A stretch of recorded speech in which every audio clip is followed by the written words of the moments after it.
নমস্কার বন্ধুরা, হাতে কম সময় থাকলে ঝটপট কিছু বানাতে চাইছেন, এই রেসিপিটা তৈরি করে নিতে পারেন। খুব অল্প সময় একদম ঝটপট তৈরি হয়ে যাবে মটর পোলাও। আর একদম হাতে 5 মিনিট যদি সময় থাকে তাহলে তৈরি করে নিন। খেতে কিন্তু ভীষণ সুস্বাদু হয়, যে কোনো নিরামিষ পদ কিংবা আমিষ পদ দিয়ে একদম জমে। আজকের এই রেসিপি ভালো লাগলে অবশ্যই লাইক শেয়ার করবেন। যারা নতুন দেখছেন আমার চ্যানেলকে সাবস্ক্রাইব করে নেবেন। ফেসবুক পেজ থেকে যারা দেখছেন পেজটাকে অবশ্যই ফলো করুন, রেসিপিটাতে একটা লাইক দিয়ে দিন। এই যে দেখুন, একটা কড়াই বসিয়ে দিয়েছি গ্যাস ওভেনে, তার মধ্যে দিয়ে দিলাম কিছুটা সাদা তেল। এখানে প্রায় আমি 2 চামচের মতো সাদা তেল দিলাম, আর 1 চামচ দিয়ে দিলাম ঘি আর সাদা তেলটাকে ভালো করে একটু গরম করে নেব। তেল আর ঘি ভালো করে গরম হয়ে গেলে এর মধ্যে দিয়ে দেবো 2টো তেজপাতা, একটু গোটা গরম মশলা, এলাচ, লবঙ্গ, দারচিনি, তার সাথে নিয়েছি একটু বড় এলাচের টুকরো। এলাচের মুখগুলোকে একটু ফাটিয়ে দিলাম যাতে ফুটে গায়ে না আসে, আর এলাচের ভেতরে যে দানাগুলো সেগুলো যেন বেরিয়ে আসে, তাতে ফ্লেভারটা খুব সুন্দর আসে। আর একটা দিয়ে দিচ্ছি স্টার অ্যানিসটাও তেলের মধ্যে ফোড়নে দিয়ে দিলাম। এবার একটু নাড়াচাড়া করব, ফোড়নটা যতক্ষণ না সুগন্ধ বেরোচ্ছে ততক্ষণ একটু ভালো করে ভাজা ভাজা করে নিচ্ছি।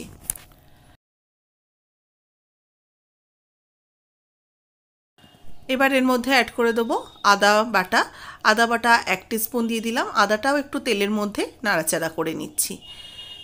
আদা বেশ একটু তেলের মধ্যে ভেজে নিলে সুন্দর একটা ফ্লেভার আসে, সেজন্য সামান্য একটু হালকা করে ভেজে নিয়ে এর মধ্যে দিয়ে দেবো কাজু। যতটা পরিমাণ আপনারা দিতে চান, কাজুর তো কোনো লিমিটেশন নেই, আপনারা ততটাই দেবেন। তবে আমার বাড়িতে খুব একটা রকম গোটা কাজু খেতে পছন্দ করে না কেউই, সেই জন্য আমি খুব অল্প করেই ব্যবহার করি। কাজুটাকেও এবার এর সাথে একটু হালকা করে ভেজে নেব। কাজুতে যখন দেখবো একটু সামান্য রং ধরতে শুরু করেছে, এর মধ্যে দিয়ে দেবো মটরশুঁটি দিলাম। একটা ছোট বাটির 1 বাটি মটরশুঁটি দিয়ে দিলাম। মটরশুঁটিটাকে একটু হালকা করে ঘি আর তেলের সাথে নাড়াচাড়া করে নেব। খুব বেশি ভাজবো না, মটরশুঁটি বেশি ভেজে ফেললে 2 অর্ধেক হয়ে যাবে, তাতে কিন্তু গোটা গোটা থাকবে না, খেতেও ভালো লাগবে না। এবার আগে থেকে ভিজিয়ে রাখা চাল আমি দিয়ে দিচ্ছি। আমি এখানে বাসমতি চাল ব্যবহার করেছি। বাসমতি চাল অবশ্যই কিন্তু ভালো করে ধুয়ে 30 মিনিট ভিজিয়ে রেখে দেবেন। তারপরে এটাকে ভালো করে এর সাথে ভেজে নেব। চালটাকে ভালো করে না ভাজলে যে কোনো রকমের পোলাও বা রাইস কিন্তু ঝরঝরে হয় না, সেটার দিকে একটু খেয়াল রেখে ভালো করে চালটাকে এর সাথে ভালো করে একটু ভেজে নিচ্ছি। আর এখানে চালের পরিমাপ কিন্তু আমি এখানে 1 বাটি মতো চাল নিয়েছি।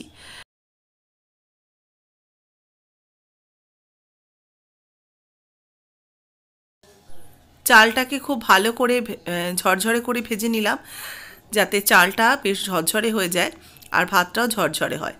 চাল ভাজা হয়ে গেলে দিয়ে দেবো জল। যেহেতু 1 বাটি আমি চাল নিয়েছি, এখানে প্রায় আমি 2 বাটির মতো জল দিচ্ছি।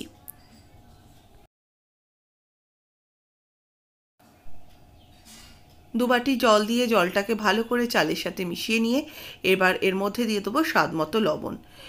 লবণের পরিমাণটা কিন্তু একটু বুঝে দিতে হবে, কারণ চালটা ফুলে গিয়ে ডাবল হবে, সেই অনুপাতে লবণটা ব্যবহার করবেন।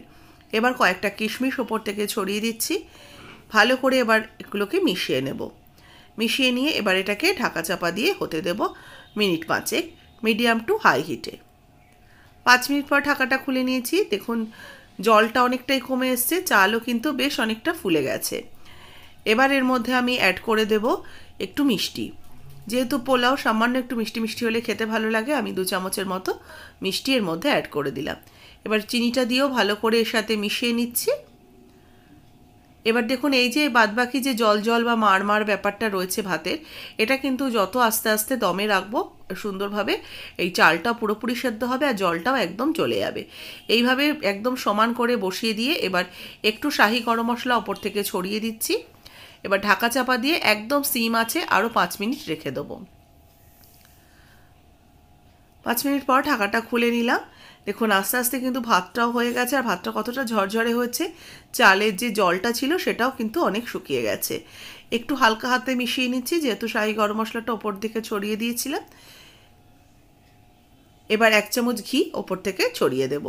একটু ঘিয়ের ফ্লেভারটাও থাকবে, আবার গরম মশলার ফ্লেভারটাও খুব সুন্দরভাবে থাকবে।